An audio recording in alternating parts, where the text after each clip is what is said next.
কানাডায় যেসব বাংলাদেশির বাড়ি বা সম্পত্তি রয়েছে তাদের মধ্যে সরকারি কর্মচারীরাই বেশি বলে জানিয়েছেন পররাষ্ট্রমন্ত্রী ডক্টর এ কে আব্দুল মোমেন। দুপুরে ঢাকা রিপোর্টার্স ইউনিটিতে মিট দ্য প্রেস অনুষ্ঠানে তিনি আরও জানিয়েছেন, খুব দ্রুত তিস্তার পানি বণ্টন চুক্তির কোনো সম্ভাবনা নেই। রেজন ফয়েজ রিপোর্ট।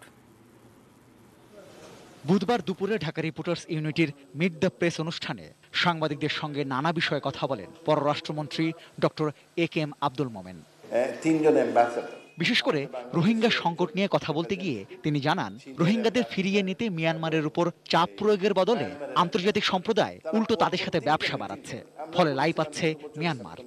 ইন্টারন্যাশনাল কমিউনিটি যারা, তাদের আরো বড় আকারে জোর দেওয়া উচিত ছিল মায়ানমারের উপরে, সেইটার কিছুটা গ্যাপ আছে।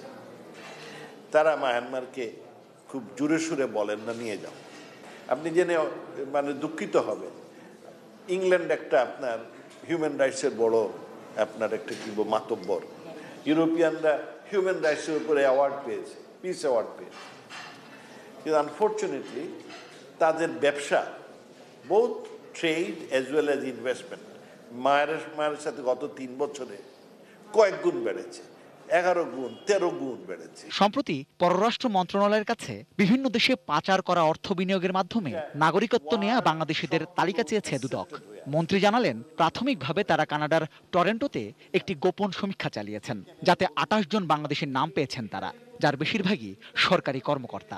সেইখানে আই ওয়াজ সারপ্রাইজ যে সংখ্যার দিক থেকে আমাদের অনেক সরকারি কর্মচারীদের বাড়িঘর ওখানে আছে, ওনাদের ছেলেমেয়ে ওখানে থাকেন। রাজনীতিবিদ আমার কাছে 28টি কেস আসছে, এর মধ্যে রাজনীতিবিদ হলেন 4 জন। কিছু আছেন আমাদের ব্যবসায়ীরা, ওই যে গার্মেন্টের ব্যবসায়ীরা। আমরা এটা পার্সিউ করব, আমরা ওই জাস্ট ইনিশিয়াল খবর পেয়েছি। এই ডিসেম্বরেই ভারতের প্রধানমন্ত্রী নরেন্দ্র মোদী এবং প্রধানমন্ত্রী শেখ হাসিনার সঙ্গে ভার্চুয়ালি বৈঠক হবে। সেখানে তিস্তার পানি বণ্টন চুক্তি নিয়ে কোনো অগ্রগতি হবে কিনা এমন এক প্রশ্নের জবাবে তিনি জানান, এ নিয়ে কোনো ম্যাজিক ঘটার সম্ভাবনা নেই। তবে তিস্তা যেটা আপনি বলছেন, এসসাচ এটা কোনো ম্যাজিক থাকবে না, তিস্তা যে হঠাৎ করে সই হবে এটা আমরা মনে করি না। তবে যেটা হবে, তিস্তাটা মোটামুটি রেডি হয়ে আছে।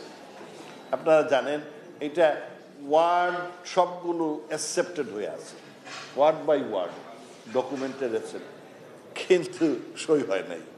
হ্যাঁ, আর ভারত সরকার কখনো বলে নাই যে এইটা করবে না। তারা সবসময় বলছে যে we are ready to do it, কিন্তু তাদের ইন্টারনাল সমস্যার কারণে সই করতে পারতেছে না। সো এইটা ওই পর্যায়েই আছে, এমন নতুন কোনো খুব একটা ডেভেলপ হয় না।